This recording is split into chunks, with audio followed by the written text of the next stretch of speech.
আল্লাহ তোমার দয়া বুঝেছি, বুঝেছি বহুদিন পর।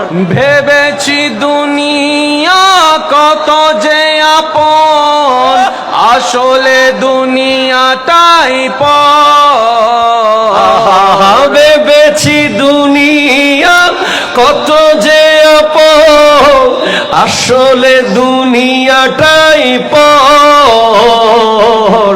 আল্লাহ তোমার দয়া বুঝেছি, বুঝেছি বহুদিন পর। আপনি এখনো আল্লাহর দয়া কি জিনিস জানেন না।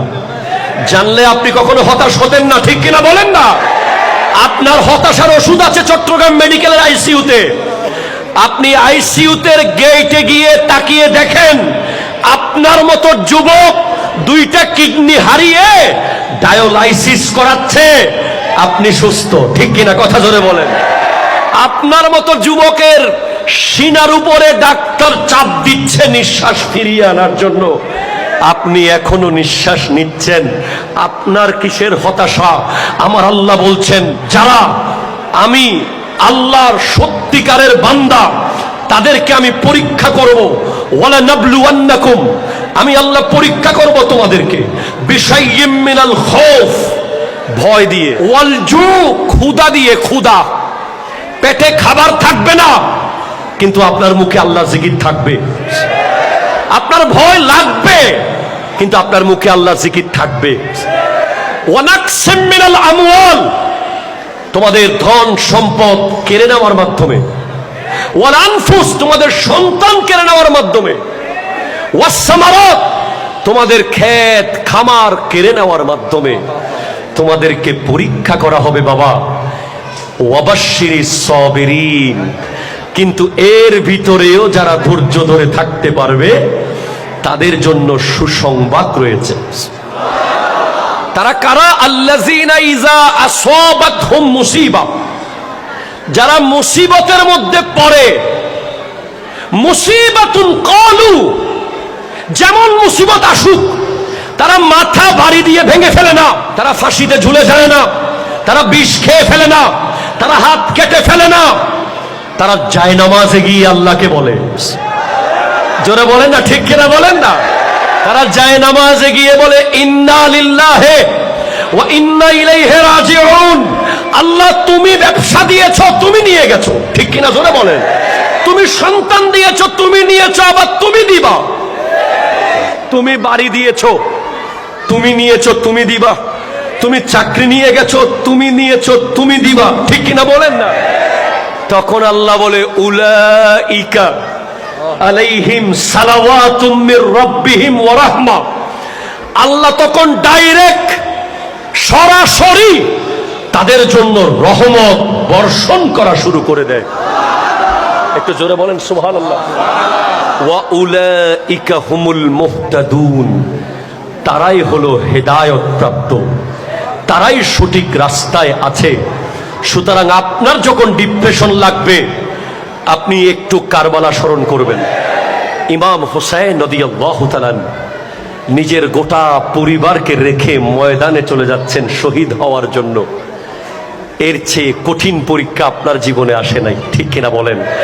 আপনার যখন ডিপ্রেশন লাগবে আপনি তখন ফিলিস্তিনের গাজার কথা স্মরণ করবেন, যে আমার ঘরে এখনো বোমা পড়ছে না, আমার মসজিদে এখনো ভেঙে দিচ্ছে না, আমাকে নামাজে গেলে কেউ ধাক্কা দিয়ে বের করে দিচ্ছে না, আমি তো এখনো শান্তিতে ইবাদত করতে পারি, ঠিক কিনা বলেন? আপনার যখন ডিপ্রেশন লাগবে রাস্তার ফকিরের দিকে তাকাবেন। আপনার যখন ডিপ্রেশন লাগবে মেডিকেলের বার্ন ইউনিটে গিয়ে গোটাগা পুড়ে যাওয়া লোকের দিকে তাকাবেন। আপনার যখন ডিপ্রেশন লাগবে সর্বশেষ কবরস্থানে গিয়ে রাতের 12টার পরে ওই কবরের পাড়ে গিয়ে বসে থাকবেন যে এখানে আমার চেয়ে বহু পাওয়ারফুল ব্যক্তি ঢুকে গেছে, আমার কিসের ডিপ্রেশন, আমাকে তো এখানেই আসতে হবে, ঠিক কিনা জোরে বলেন? সেজন্য আমি 4টা গুরুত্বপূর্ণ পয়েন্ট বলেছি। আল্লাহর ওয়াস্তে হাত জোর করে বলি, আজকের এই মুহূর্ত থেকে যদি আপনি মুমিন হতে চান, আপনার সাথে কোনো বেগানা নারীর সম্পর্ক থাকতে পারবে এক নম্বর। দুই নম্বর, যারা বাবা হয়েছেন সন্তানকে অযথা কোনো কিছু চাপিয়ে দেবেন না। অমুকের পোলা কি হয়েছে আমার দরকার নাই, অমুকের পোলা যা হবে হোক, আপনার ছেলে সৎ এবং নিষ্ঠাবান হওয়াই দরকার। ডাক্তার ইঞ্জিনিয়ার পরে আগে মানুষ বানান, ঠিক কিনা জোরে বলেন। বাস। তিন নম্বর যেটা গুরুত্বপূর্ণ, অভাব অনটন যখন আসবে পরিবারে, ধৈর্য। এটার কোনো সমাধান আমাদের কাছে নাই, এটার একটাই সমাধান, সবর সবর সবর সবর। ইন্নাল্লাহা মা'আস সাবিরিন, আল্লাহ ধৈর্যশীলদের সাথে আছে। চেষ্টা করুন প্রতিদিন অন্তত 1 পৃষ্ঠা কোরআন শরীফ পড়বেন। কয় পৃষ্ঠা বলেন তো?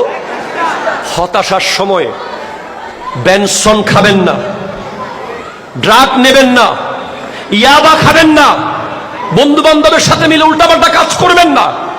হতাশা হলেই পড়া শুরু করবেন। أعوذ بالله من الشيطان الرجيم بسم الله الرحمن الرحيم والضحى والليل إذا سجى ما ودعك ربك وما قلى وللآخرة خير لك من الأولى ولسوف يعطيك ربك فترضى ألم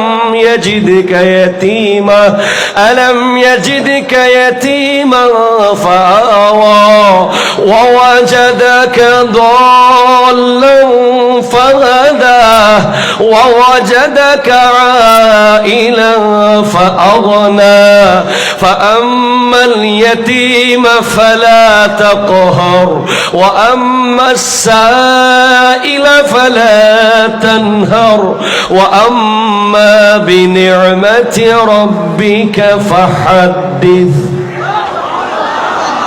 এটা হলো হতাশার 1 নম্বর ঔষধ।